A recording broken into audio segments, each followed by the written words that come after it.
in America and his unique contribution to the endeavor of humankind in reaching for its highest destiny, nearness to God, his endeavors to bring unity of hearts in their movement towards divine ascents is what may be his greatest legacy to the West.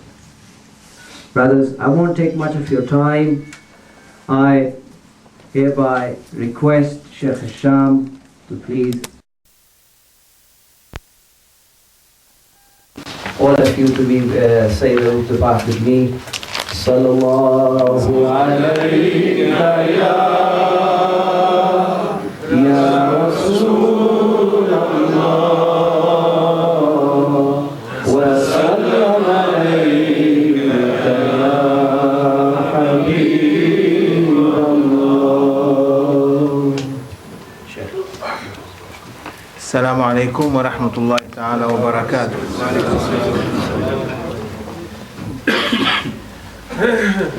It's honor for us to be here tonight in Sultan Bahu Mosque, one of his centers.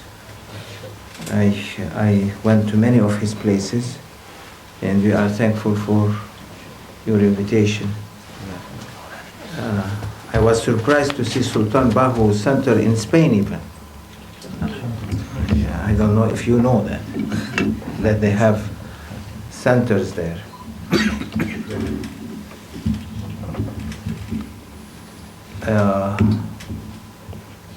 It was in Madrid. So it's an honor for us to be here,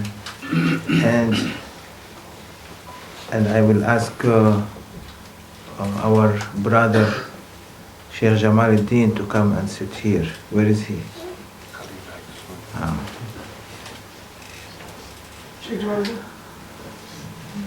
Where is Maulana Sheikh Jamaluddin? To take barakah from him.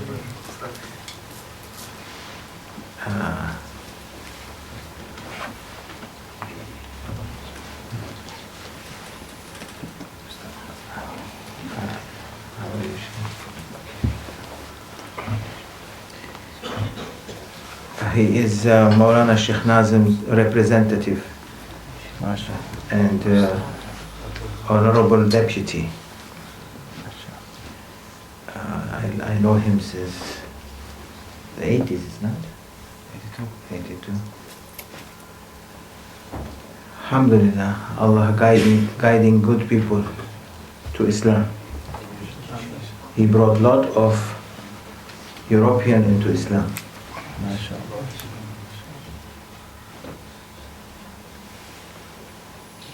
To speak is not so easy, because guidance is only for what we say in Arabic, irshad. Irshad is not like a presentation. Guidance is not a presentation. A lecturer can lecture hours and hours because he or she can prepare what they have to say. That is a lecturer. But irshad, as Prophet ﷺ said, ad-din al-nasiha, religion is advice. So you cannot do an advice. You cannot advise someone if you are not really doing according to that advice by yourself.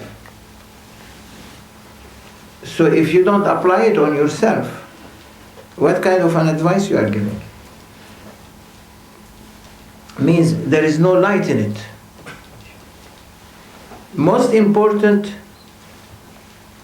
is when the guide speak, there is light with his speech. When a lecturer speak, there is no light in his speech. There are only words being put together and being given to the audience. And that's why you see many audience, when a lecturer speaks, they sleep in conferences. Especially when a speech goes long, all of the audience are snoring and sleeping. Guidance cannot make the audience to sleep, because one of the great scholar of Islam, when I say great scholar today, we speak about every person, great scholar, great scholar, great scholar. We hope to be attached ملحقين, to be connected to a scholar. Forget great, to a scholar. If we are connected to a great scholar, we'll be lucky. We have to define a scholar. And it's very simple. To define a scholar is, in two words, as I said before, a great scholar of Islam mentioned. He is not only a scholar. Scholar today is so cheap. Anyone go and study 3 years of Sharia becomes a scholar. That's not a scholar. That is someone that has a knowledge about what he studied. Alim, the one who benefit people with his knowledge. Not only physical knowledge, but raise his audience to the level he is in it. He will not leave the session, the mosque where he is speaking, without getting a confirmation from Prophet ﷺ that all the audience that they listen to me, Ya Rasulullah, they have to be like me. That is a scholar. There, which are awliyaullah. Awliyaullah are not a simple are people who have no power. No, their power is so huge, is so strong.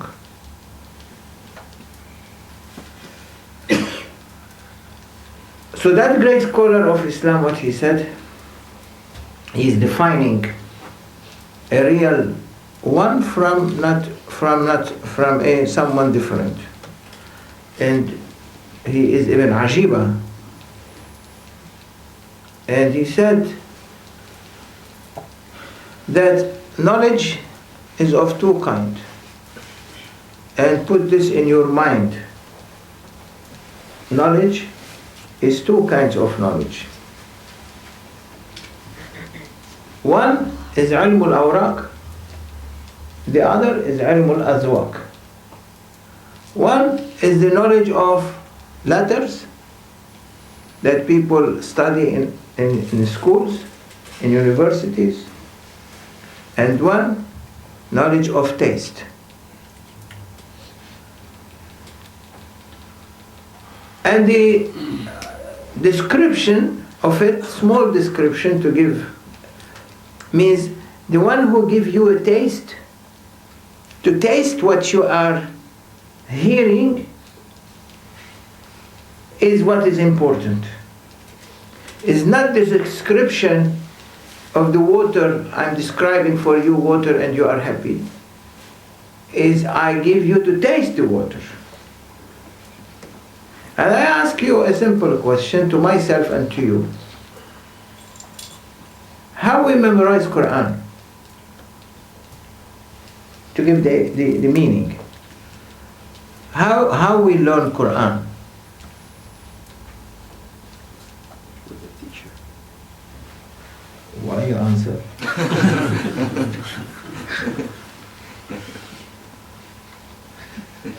Quran, you get it from where? You said Sahib? With the teacher. With a teacher. There is no way you can memorize Quran by yourself. You can memorize Quran with the help of a teacher. But the most important, that Quran يؤخذ من أفواه المقرئين أو المعلماء, only can be taken from the vocals. The vocals, you understand the vocals? Huh? The voice of the voice, no, more than voice, is the vocals, is how makharij al-huruf, how how you pronounce the letters correctly, cannot be taken by going to a school and they say to you, memorize this and study it and come tomorrow recite it. No, you have to accompany an authorized muqri, means a reciter, that you have to sit in his presence all the time reciting in front of him. He is hearing and correcting, means he will put on your tongue the way you have to read. Or else your recitation of Quran is not correct. And that muqri has to have a ijaza all the way to one of the Sahaba. Not, it has to go all the way through, from Sheikh to Sheikh to Sheikh to Sheikh to Sheikh to a Sahabi to Prophet sallallahu alaihi wasallam. Or your ijaza is not perfect. So the difference between guidance and the presentation is that the sheikh will, when he is the one who is a, as he said, great scholar, which is awliyaullah, not us, can be described like that. They don't only give you a presentation and you sleep, but they put in your heart this knowledge that you will be able, when you need it for your day of what? Day of judgment and day of death. Huh? And how you need it in the day of death or day of judgment. Because when they give you that speech, that advice, they keep it in a chip in the hard drive of your heart. Huh?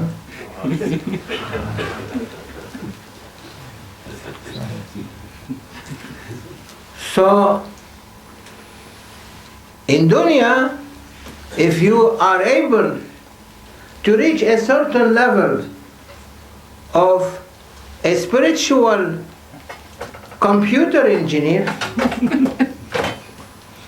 not a computer engineer, a spiritual computer engineer, means a spiritual heart engineer, then you'll be able to upload and download. Or else, you cannot upload or download, because it is restricted, classified material. They give awliyaullah, they give to their heart knowledge, which they don't want shaitan to play with it. They want to keep it for you when you are in need for it. So in dunya, they classified it with a code.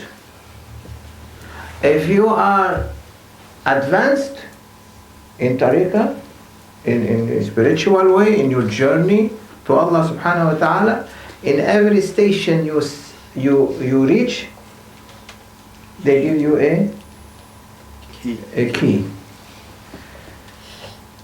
I was visiting with Maulana Sheikh Nazim, may Allah give him long life. We are visiting in Uzbekistan on a presidential trip, and this is normal, but I'm giving an example. When you are on a presidential trip, you have cars from the government take you from one place to another. We want to go from Tashkent to Samarkand and Bukhara, and all these cars driving, and as you pass from city to city, have to stop, and the mayor of the city comes and give you the key of the city. Although it is not, there is no key. Might be it is a key, a wood key, or an iron key, but it's nice key, and in a box, and say this is the key of the city. And then you change cars and you go in the car of that cities, in the government car in that cities, until we reach. Might be we pass by five cities, we got 5 keys. In spiritual journey, when you are seeking your journey to Allah subhanahu wa ta'ala through the guidance of a shaykh, there are stations that you cannot go from one station to another station without a key. Don't expect that if you say I have a turban, or if you if you say I have a turban, or I am praying, or I am fasting, or I am doing awrad, or that I have the authority of possessing a key to have a key. No, it's not. It doesn't work like that. Might be someone has no turban, has no normal sunnah clothes. You don't think ever that person is a wali. Might be he is a wali.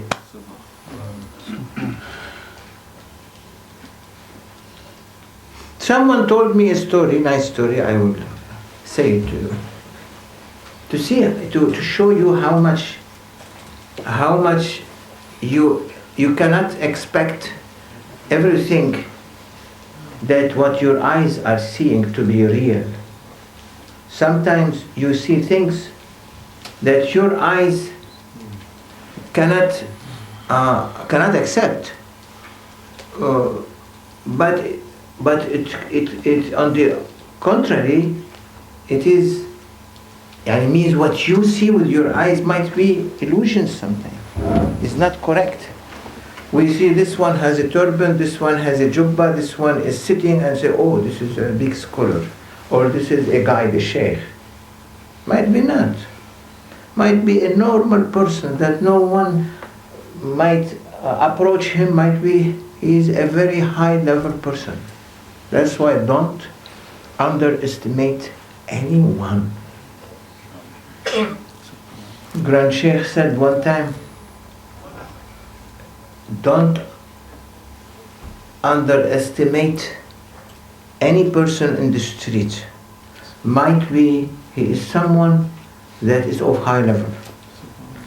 And I will tell you a story that someone told me. Before I come to that, I will say what Grand Sheikh, may Allah bless his soul, he said that one time I was moving in Turkey from Yalova, Rashadiya, where Sheikh Sharafuddin is buried now. I don't know, many of you might visited Turkey and saw that. His grand Sheikh's Sheikh. He said, Grand Sheikh Abdullah Faiz Dastan, he said, one day I was going there on what you call it, carriage with horses to Istanbul. She's like 5 hours, 6 hours or more. And he said, always, I never undermined a poor person. Always I keep in my pocket change. Because if anyone asks me, I have to give. Wherever that person is, I don't look. It's not my business. My business, someone came to me and said, Min malillah, I have to give. From Allah's money, I have to give.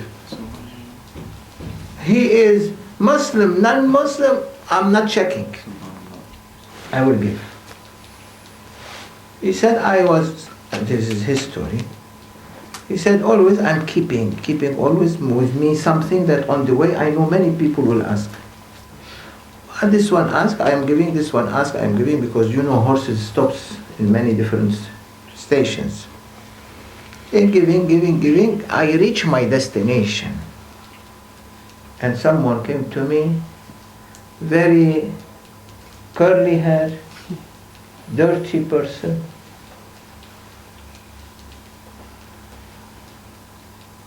Came to me and said, Min malillah, from Allah's money. I put my hand in my pocket. Everything is finished. I don't have anything to give. I looked. I know that I have my watch. And that watch from Sultan Abdul Hamid, from the Emperor of Turkey, the dynasty, is very precious watch. If today is going to go into auction, might be millions of dollars is worth that watch. I said to myself, which is better?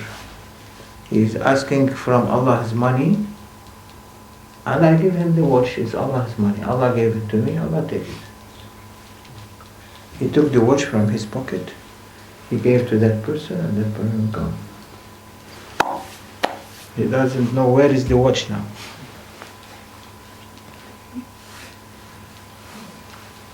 He was not checking on that person, who are you, what is your name, okay, I will come to me tomorrow, you see me in this place, I'm going back to Yalawa, I will give you money. No, he gave him the watch and go.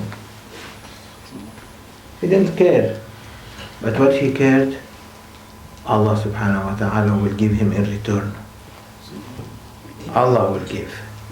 You are giving, but Allah gives you back. Which is better? What Allah gives or what you give? Of course, what Allah gives. I tell you a story someone told me.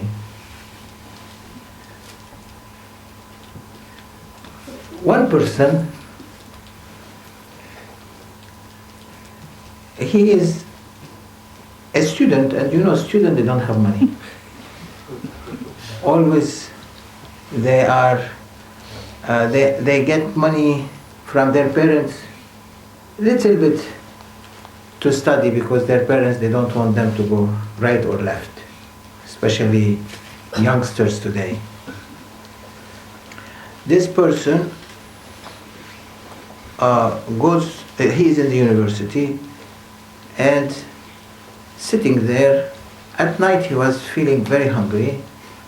He saved some pocket money, very little, in order that he will spend it when he is hungry for night times. All that day, that person was fasting. Maghrib came, he was busy, cannot eat. Aisha came, still busy, praying Aisha and still studying. 12 o'clock, midnight, he has to fast next day. He felt very hungry. So he said, let me go out and buy something halal, not haram. You have to be careful. Many people today, they eat everything from the markets. They think it's all halal. They don't care. They don't care. When one very strict Muslim coming visiting me in America one time, and I asked before they arrived home, I said, you ate? He said, yeah, we just ate. Where you ate? In the restaurant. What you ate in the restaurant? We ordered beef. do you know it's halal or haram? He stuck at me, what's halal and haram? We never thought about that. From Indonesia. When I went to Indonesia and we were going to a place and they inviting me to eat, in a restaurant, and I asked them, is it halal or haram? They said, this is Indonesia, it's 250 million people, all of them Muslims, 95% Muslims. It's of course halal. I said, check. They are the indigenous of the country, they don't know. And they asked. He asked the owner of the restaurant, a huge restaurant. He said, I have to tell you the truth. We are cutting this meat from what's called New Zealand, and it's not halal. In Indonesia, where is 95% Muslims, and the people of Indonesia don't know. They never asked. To see how much we are so, what is the nice word to use? Lost, instead of saying ignorant or dummies.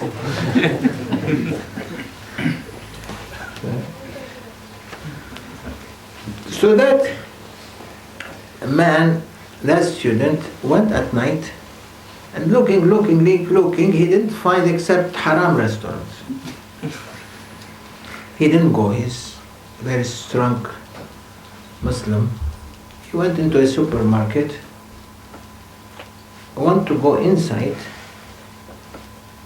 and saw someone on the side of the restaurant, sitting on a chair, is a homeless person, and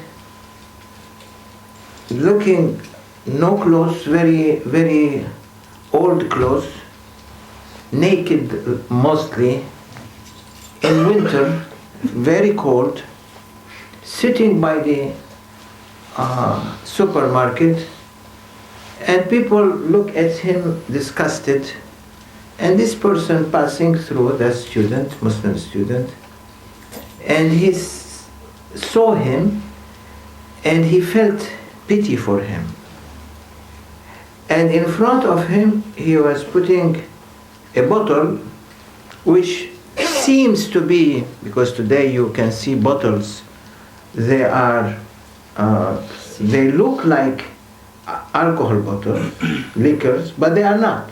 But you don't know.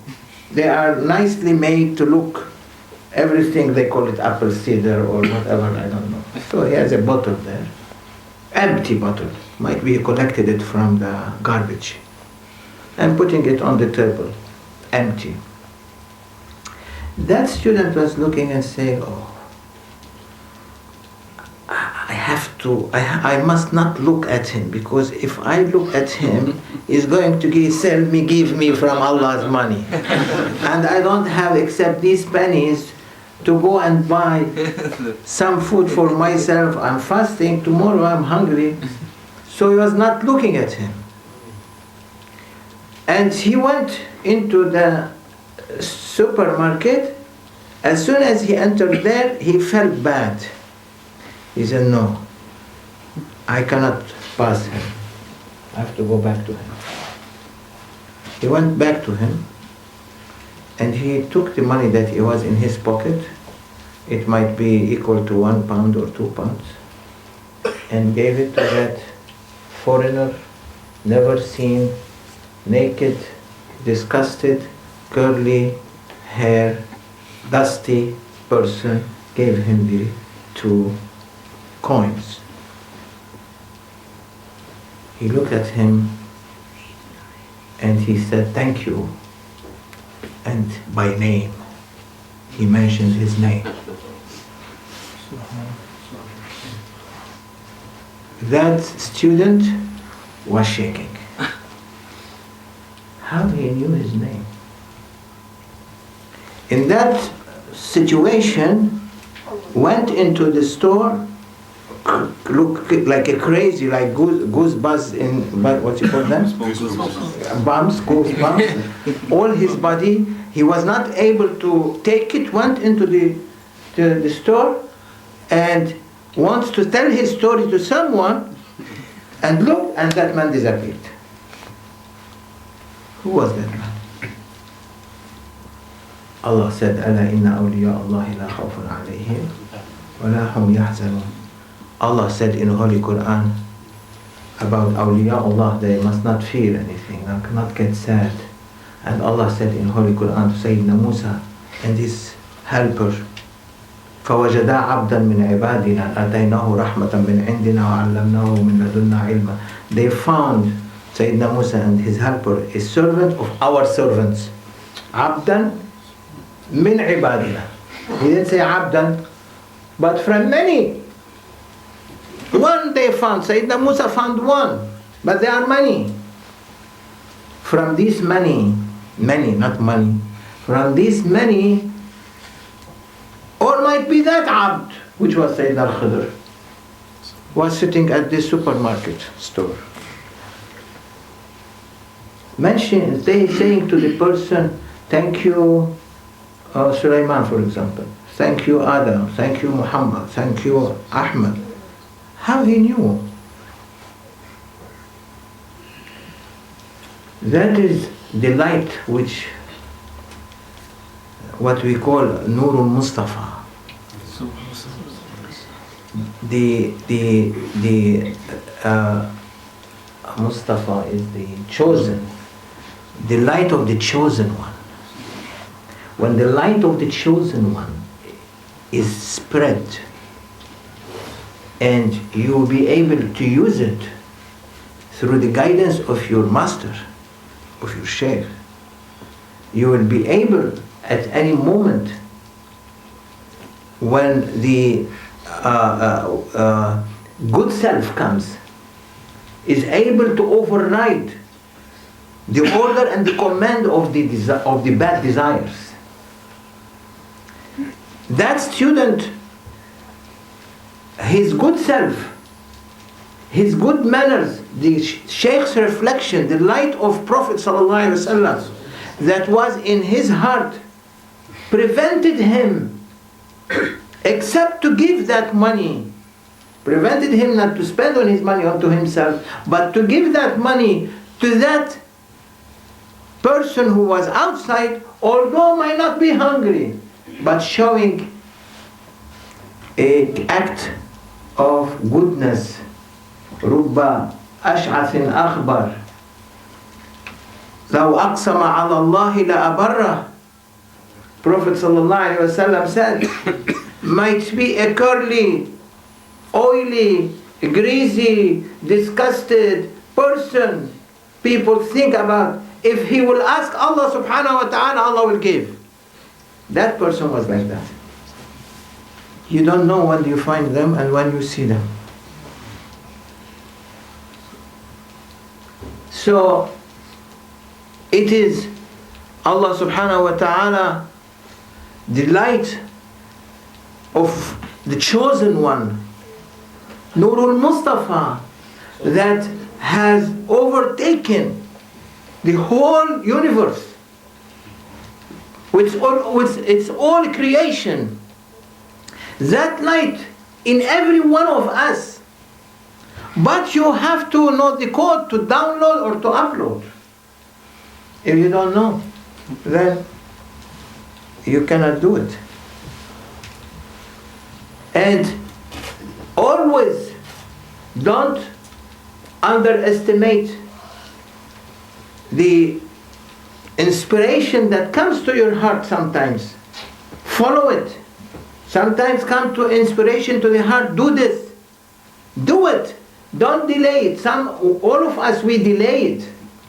We say, no need. But you don't know if with it you will be saved and go to the second station or the third station or the fourth station. That light of Muhammad sallallahu alaihi wasallam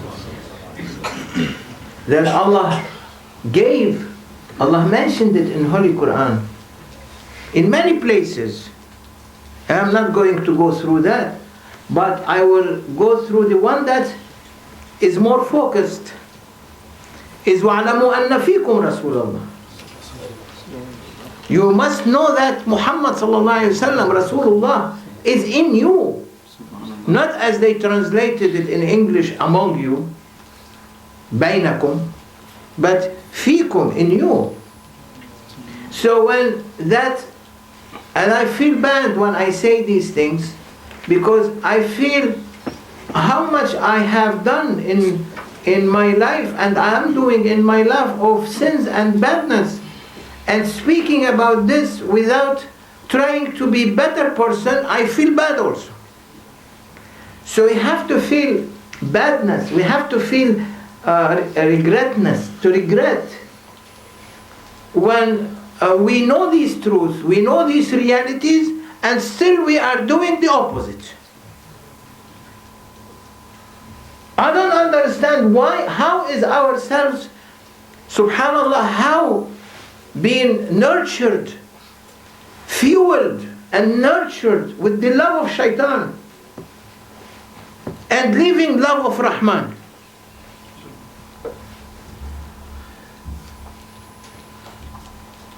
When you look at the Muslim Ummah, you see those who are the lovers of Prophet are under defeat, and those who reject the love of Prophet and they say there's too much exaggerations, they are above us, because we say we love Prophet, but really we are not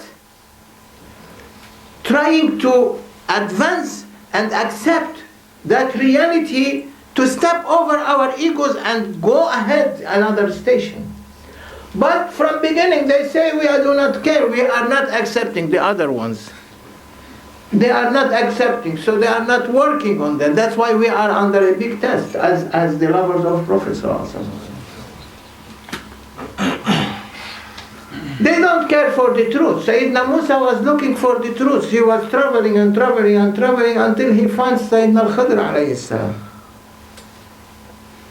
We are trying to seek that journey, to find Khidr alayhi salam, and we are finding our guides and our teachers. But they say go right, we go left. They say go right, we say okay, one day we go right, one day we go left. So we have to be like this student. Ithar.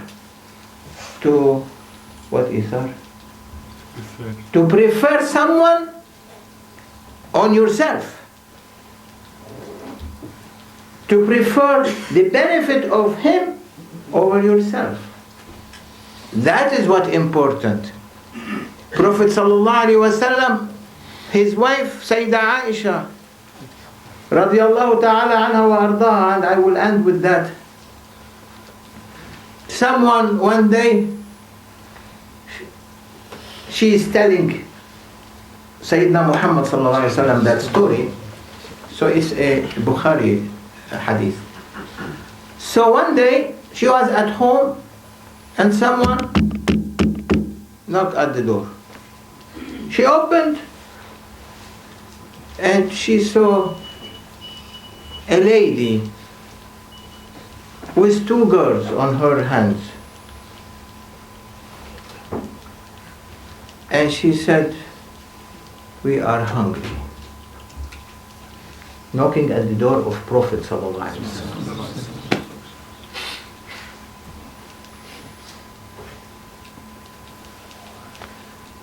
How many they knock at our door, we never open to them.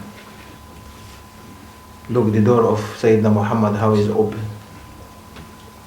Sayyidina Muhammad was not there, so Sayyidina Aisha opened.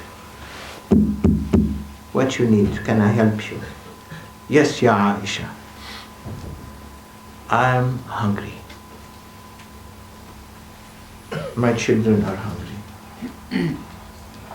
She looked. She knows that there is nothing in the house. except 3 dates that she was saving them for Prophet ﷺ when he comes. These were their food. And for her with Prophet when they eat in the evening, 1 date and a half, 1 date and a half. That's the food of Prophet. That's the house of Sayyidina Muhammad ﷺ has 3 dates. Our homes, we have freezers. Yeah. And still we are not content, we are not happy, complaining. She went, she took the 3 dates, she gave to the lady. There's nothing left in the house. She gave 1, the lady, the poor lady gave 1 to the daughter, 1 to the other daughter. In 1 second they ate it, they're hungry. And she wanted to put 1 in her mouth, the last one, and the 2 girls looking at their mother as if they want the 3rd one, they are hungry. Like that student, he didn't eat, he was hungry, he gave it. She took it out from her mouth, cut it into half, gave every child half. Sayyidah Aisha was so smiling, happy of what she's seeing. When Prophet ﷺ came, she said, Ya Sayyidi Ya Rasulullah, Ya Rahmatan lil Alameen. This is my story today. And what Prophet said? He said, Allah subhanahu wa ta'ala is sending that lady, poor lady, to paradise with no hisab, no accounts for what she did for her daughters. Means ithar, to give, what we said, preferred her children on herself. Although she's hungry, they are hungry. He didn't speak about Sayyidah Aisha, but the hadith stops here.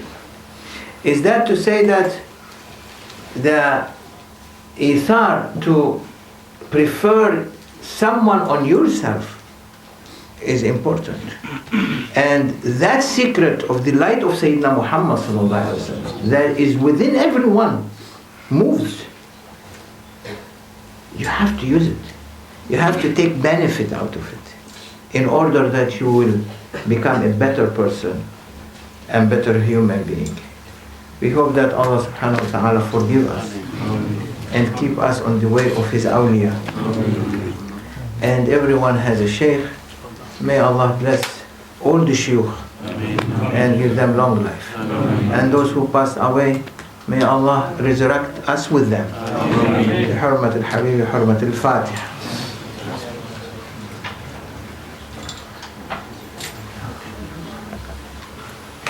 Thank you very much.